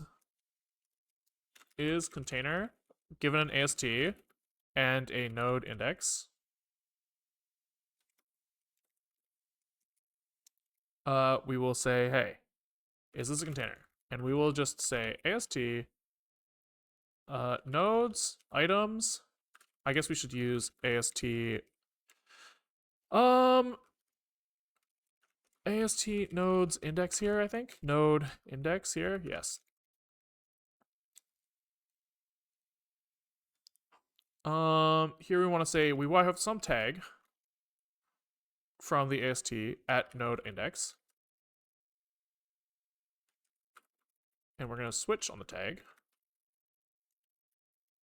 And here we're going to say, we're just going to look for all of the tags that look like a container. Woo! Container decal. Boom. Just kind of slap these out there.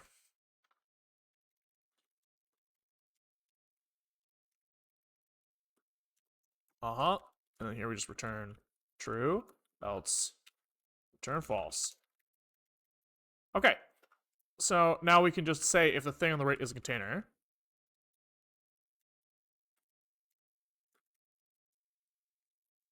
So val idx.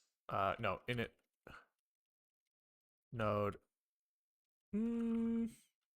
It's this. This is the index here. So we just pass this. Boom. If it's a container, we append it. Yeah. Otherwise, we do nothing. Cool. But we need to append. I guess that's fine. I guess that's fine. So now, once we've walked this thing, we should know all of the type indices, and then we can maybe turn them into. I wonder if it makes sense to turn them into like names. Probably does, right? So we'll do something like name as well as index. Yeah. That seems reasonable to me. Seems reasonable to me. And then here we need to get the name somehow. So decal dot. How do I get the name out of this thing? Simple var decal. He is a var decal. Visibility token is pub. Export libname. Thread local token. Components. It's got to be this, right? No, this is the mutable. Main token and token stream. That sounds right. Have we looked at this before? I feel like we have. Maybe we haven't. Maybe we haven't. So let's just debug print decal. Let's just look at this. So we have AST token slice from the token. And can we just debug print this? For argname and functions, but I think that was a different thing. I think. But I could be wrong. Is container needs a. Yeah, that's fine. Oh, maybe I have to write ampersand here. Type index found U32. Really? Is this not a U32? It is. What's the fucking problem? 496. Yeah, that's here. Oh, oops. I'm an idiot. I'm an idiot. Let's defer type indices deinit, and then all of the fucking bullshit should go away. We did LHS -2. I do remember doing that, but I thought that was for parameters in functions, and that's different. That's why I'm not sure. But it does say pub here, which is not what I want. So what is there something in here that I do want? Mute token. Type node, align node, outer space mode. It's got to be mute token. Maybe not. Who fucking knows? Decal AST mute token. What is this? What is that? Const. Okay, so yeah, it would be this +1. I think is fine. There we go. Yep. Okay. Because if you have like pub const x, if you have the mutability token, then you know that this thing has to be the next thing over. I think.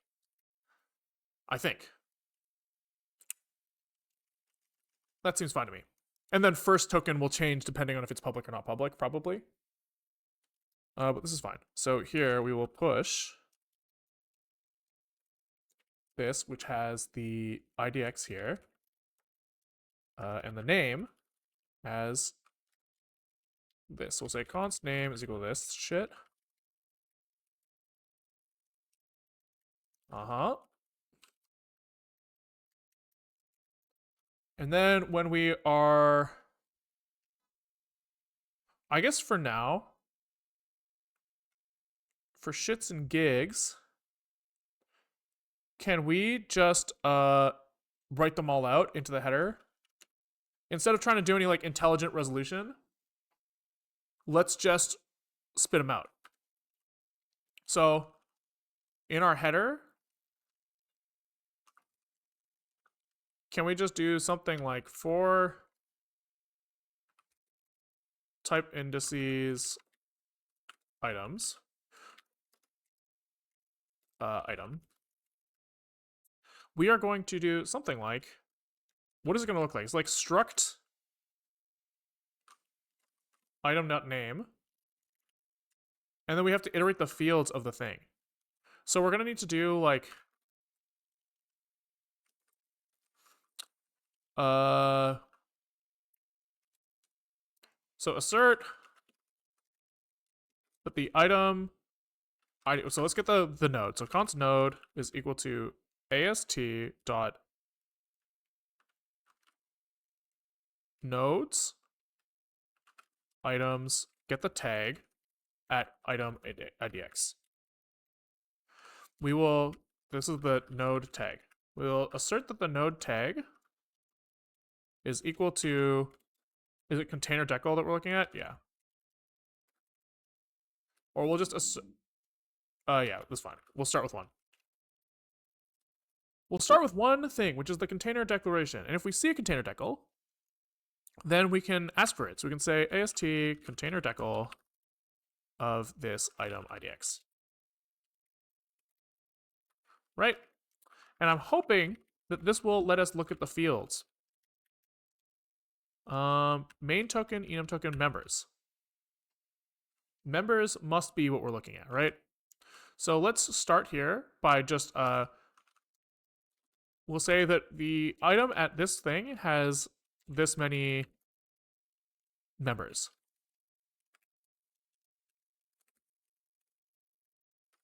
Dot len, and this is going to be the item name.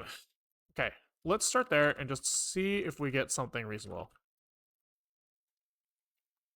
No members. Is it not that? Decal, container decal is a container decal with AST members. I see.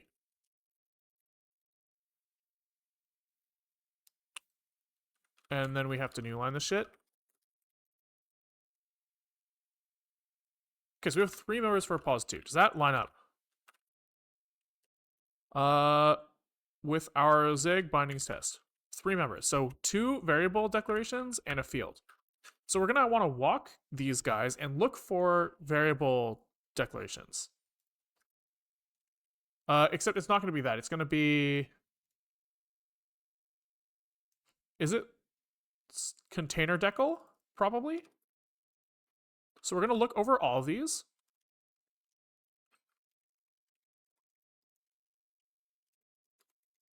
Member idx. And we are going to extract the member tag.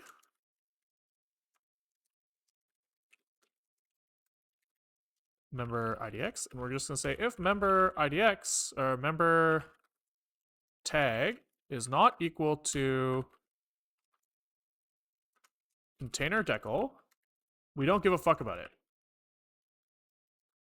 Otherwise, we're going to try to say something about it. So we're going to look at ast no get the container decal for the member idx. Print out the tags just to be sure. I think that we have here container field in it. Actually, it seems more like the right one, huh? I actually don't know anymore. Simple var decal, container field in it. Yeah, I fucked up. Container field in it.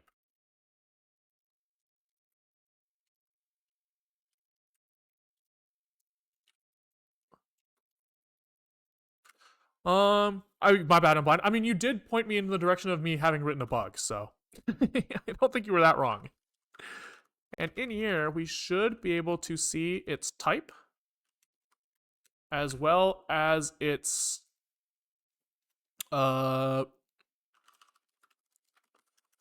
name. Type expression, nice, and main token. Okay, so let's just print out. Container field is this token, and we'll say AST token slice given this container field in it, AST main token. Let's just see what we get. This has to be in some brackets. And let's just see what it says.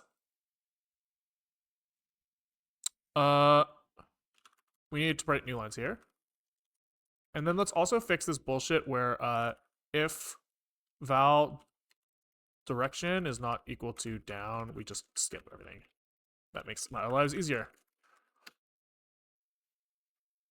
Okay, good sign. We do see that we have container field X and Y in our pos2, which is great. And we should be able to pull out their types as well.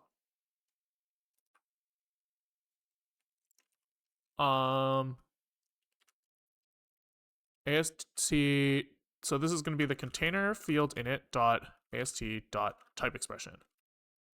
And here, do we already have a function to resolve a type from a node index? I feel like we did that somewhere. Did we not? We must have done that in our function parameters.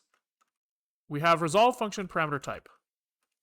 But this is not just anything. We can just say, oh yeah, we can just call it the same fucking thing. We can just call it the same thing. Maybe.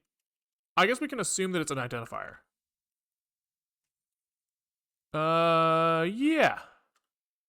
No, it could be a pointer. It could be a pointer. So we will just call resolve function parameter type on the AST in this thing. And can we just print out the thing? We'll just write any and the type. Yeah. So now we have, oh, fuck off. We'll say D and S, and this will say type pointer level and type dot val. Okay, yeah, so we have a F32 and an F32, and if we go back to this test thing, zig bindings test, we should be able to write, if we write like const F32 here, it does see that we have a pointer there, which is very good for us. But that's not gonna come up, so we don't have to worry about it. Now, we can just say that we're gonna fucking run that shit. So we can just say header f writer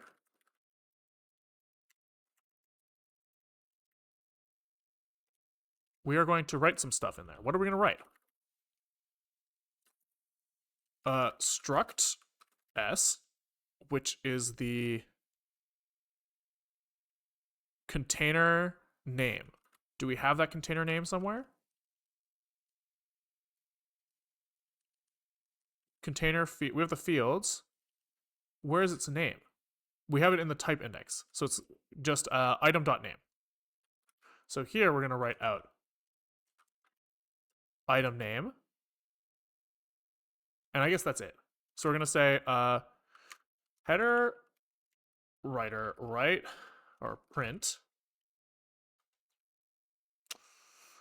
struct s with a new line, and that's fine. Yeah. Okay. Then at the end of this thing, we are going to close the bracket like this. Double braces, good eye, good eye. Thank you. And then for each of the members, we are just going to write its type. Yeah, we're just going to write its type. So type, wherever write C param, we're just going to call this. Yeah. write C param, header writer, and this expects a function param, so we'll just take this shit and put it here. So the ident is const member ident is equal to this. Yeah. So ident is member ident. And the type is just the type. I saw it turn blue there, by the way. I don't know, maybe here. So this is where I got kind of worried about using type, by the way, whoever was commenting on that earlier. And then we just need to write a semicolon. So header, writer, write all. We need to write a semicolon and a new line. Yeah. And before this, we probably want to write a tab. These need to be failable, so everybody writes try everywhere. And that honestly might be fuck. Unused argument in brace. So is it this? You doesn't need to. It only needs to be double brace in the open. Missing opening brace. Is that this one? What the fuck? What am I supposed to write? Oh. Beep beep burp. Beep boop beep boop. We'll just call write all here, and then everything's happy. Okay. Let's look at cat bindings H. So that is sure a fucking struct. Hey? And whoever said I would write typedef there, I agree. I agree. So then the name goes here, and we write typedef struct up here. Just for now. Even though maybe I kind of like the C style, I'm not going to lie, with no typedefs. I'm not going to lie, I kind of like it. But I think in this case, right now, for the time being, it'll be easier to do it this way. So here, we will turn this into a print. And this gets to these guys, and this gets item name. Why do I like it? I like the idea that you have to be explicit about your types. Just the idea of being like, I know this is a struct, so I will write struct. I was like, I kind of like that. And it also prevents name collision, right? So if I want to do like struct pause equal to something, like I feel like this should be legal. But if you do typedef struct pause, then you can't do this anymore. You know what I mean? It gets like a little bit confusing. So like it's like the C way of dealing with the name collision. Zig handles that with just saying that you should use different case names, or like case how do you say this, like camel case or snake case, like you just use different ones for different types. It also makes mistakes easier though. Does it? How does writing struct pause make a mistake easier? Like the compiler will get mad at you for any mistake that you would make related to that, I would think, but what do I know? Member function expected 1 argument, found 2 on write all up here. And missing opening. Oh, fuck me. What did I just do? Fine. Missing opening brace. Print. So it's here. This should be double. Why did I think it wasn't? Okay. So now if we look at bindings H, we have typedef struct with 2 open things, because in the write all, this doesn't have to be escaped.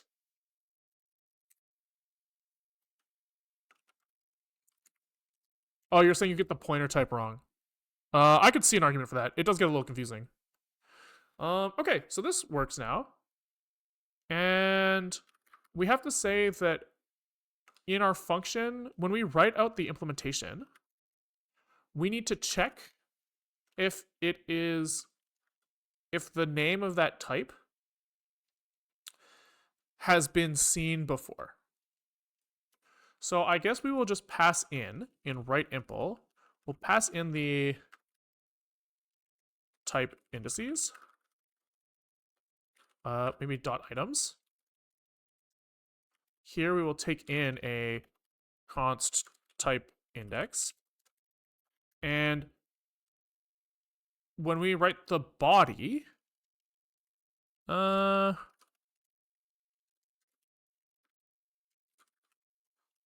types, we'll call it. Somewhere, maybe in write zig param. Oh, fuck me. That sucks. So we need to basically say, hey, is this thing in there or not? So I guess maybe we'll say if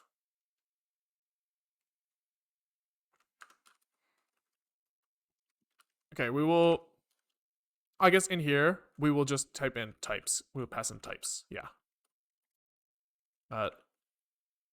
Yeah, that's fine. So on all three of these guys, we add these because these are like kind of like a runtime interface thing. And then here, this write params takes in types as a const type index, and then that gets passed into the param writer. Okay, and then most of these guys are going to discard him. This, I guess, is going to say if param type val is in types. So we'll say function types contains name.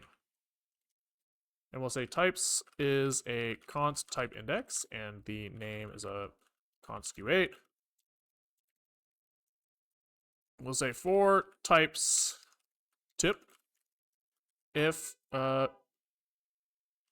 stud mem equal u8 tip dot name and name, return true, return false.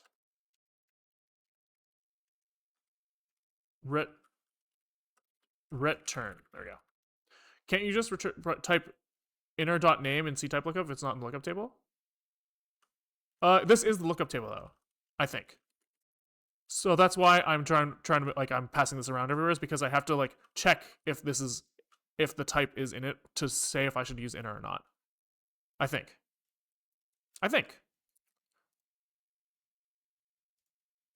Uh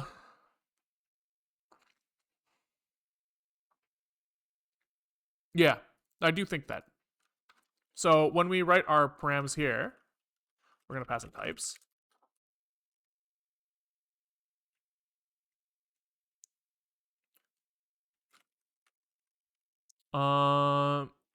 Cool. And then for write zig param, here we just have to say if types contains name, types and param dot param type val. Here we write inner dot. And then on the other guys, I think we discard it.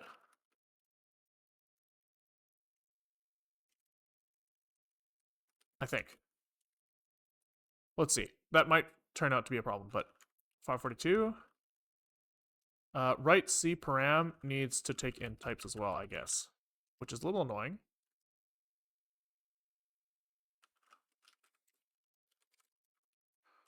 That's fine. We will live. Write params expanded 4 arguments found 3 at 383.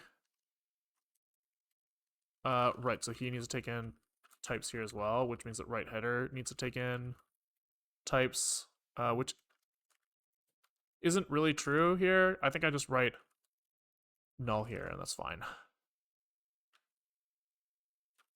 I have to write a little ampersand on it. So I think that we're only using this in one of the red implementations, which kind of means that we've kind of made an API mistake here. But that's okay. Expected 3 arguments, so param writer here also takes in types, I see. Oh my god, I'm gonna lose my mind. 397. Write zig body. This also doesn't need it. And we're hacking for now, so we're just gonna write this. We are hacking. Okay, cat zig bindings zig. Inner pause 2 add. Inner pause 2. This seems like a bug.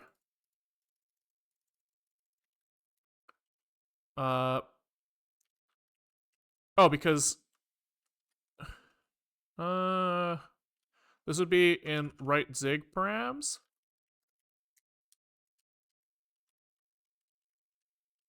Oh, because I'm high. Here we have to write else. Yeah, it's fine. Try that. Cat bindings zig. So now we have inner pos 2 here, inner pos 2 here. That feels good to me. And then we can check bindings.h. So we have our pos 2 struct as well as this definition. So I think that this should just work. If we run gcc, he doesn't like that because on the return type, we have to do the same shit. On the return type. So in the zig world, when we are writing our zig function definition,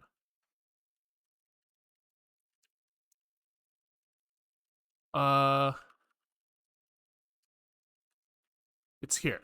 We need to say if is if types contains name, types and proto ret.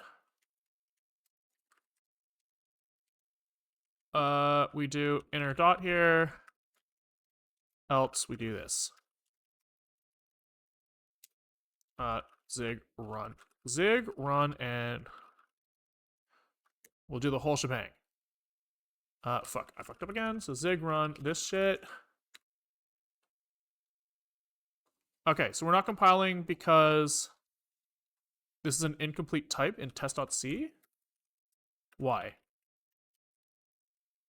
Oh, because in test.c we were using this, so we can use now this version of it. Pause 2, pause 2. Hell yeah. Okay, wait. That's pretty fucking good. That's pretty fucking good. So this is all auto-generated now. This pause 2 add function. And so now it would be kind of interesting to maybe try running this on like the whole physics library again.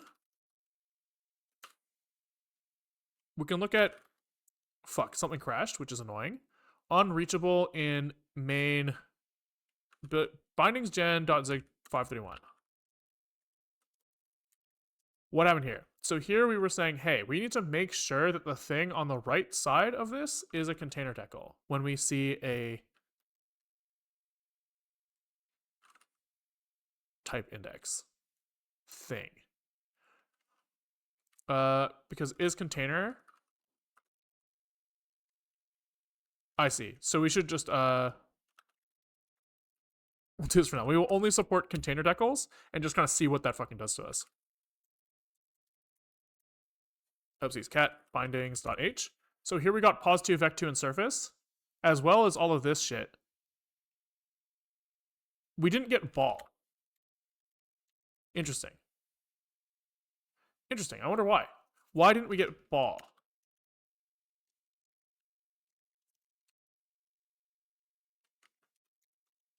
Probably because it's just one of these things instead. So I guess we will, maybe when we try to get the declaration stuff out of here. Question mark is still there? Yeah, we'll deal with that in a minute. Or maybe not. But I was going to delete it from the thing in a second. So when we call this a container decal thing, but we actually have to do, maybe we should do this. We have a container decal, which is an AST full container decal. Here, we will start, this is undefined, and we will switch on the node tag.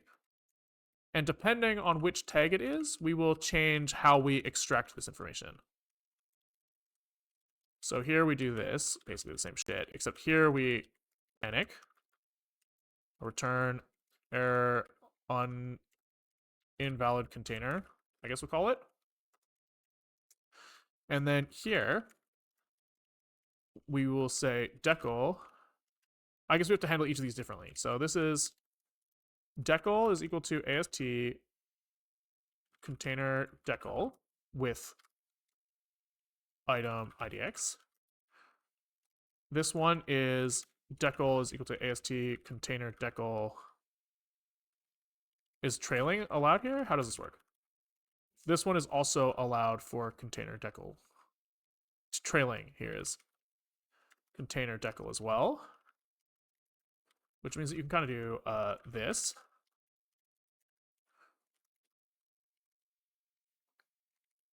Can't you use full container decal? Can I? That would be sick. Full container decal. Function full container decal. Oh, hell yeah. Thank you. That makes my life way easier. So this needs a buffer of 2 indices. And the node is the item IDX. We say var buff is 2 AST node indexes. And then we have a decal to work with. So then everything else should just work. Fuck. Here we'll just blindly assume that it succeeds, which it does not. Oh no, we just have a bug in 530. Oh, we just have that assertion stuck. We're idiots. Because we are idiots. All right, let's try that.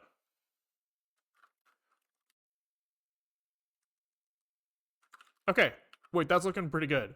We have ball, pos2, vec2, velocity, except that we have a problem here where we need to forward declare all of our types, I guess. So we're going to loop over it twice. But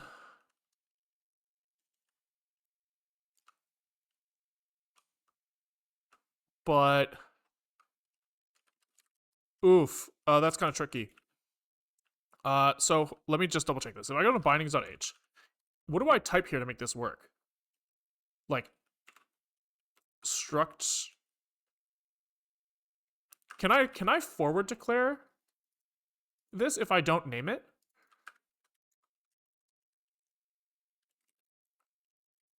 Yeah, something about this doesn't feel right. C forward declare.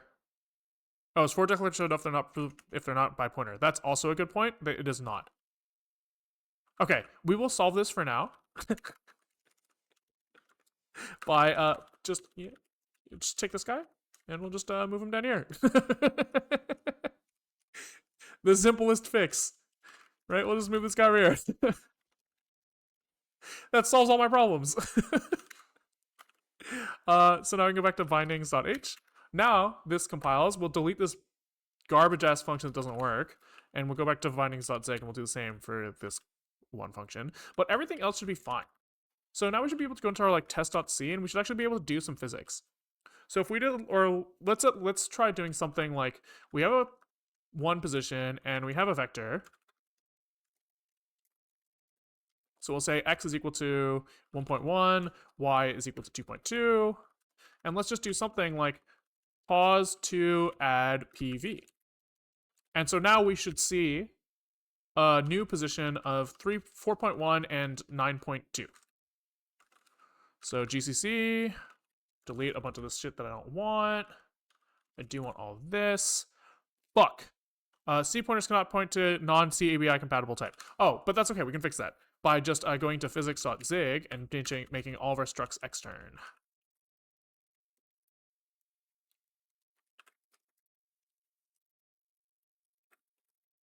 And surface also has to be extern. Point within line bounds is not marked pub. So we'll just delete that one for now. But we should do some checking for if the function is public before exporting it.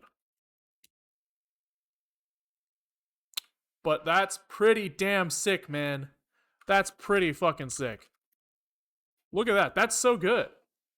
So that gives us like a lot of stuff, actually. We have like a surface. We can... I wonder if we can...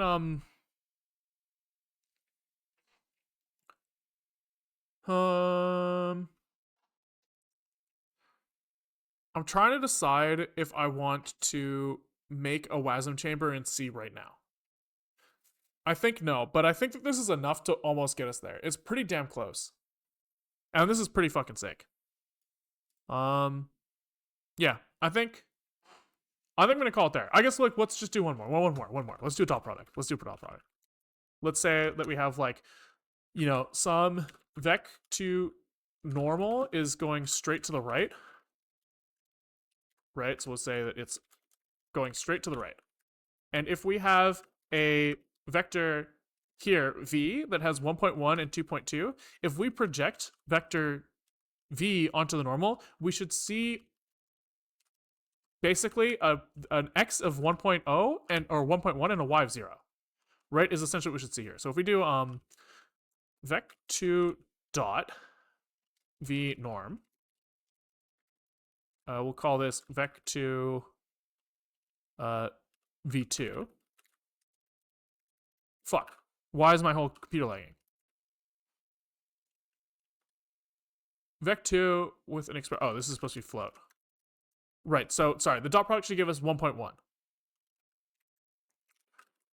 So if we write here, dot is a float, and we write dot, we should see 1.1. Let's fucking go, baby! That's so sick. Okay, so it's like definitely working to some extent. There's still a couple things to sort out. But overall, almost there. I will say that after going through this whole process, this is definitely a shit way of solving this problem. This is more complex than I thought it was going to be, which is, you know, shocker, I'm a programmer. And more complex. I think that this is more complex, less maintainable, harder to grok. I think it's just worse in every single fucking way. It takes longer. Yeah, took longer, less maintainable, harder to understand, less correct than just doing it by hand. Like in every metric compared to just doing it by hand, this loses.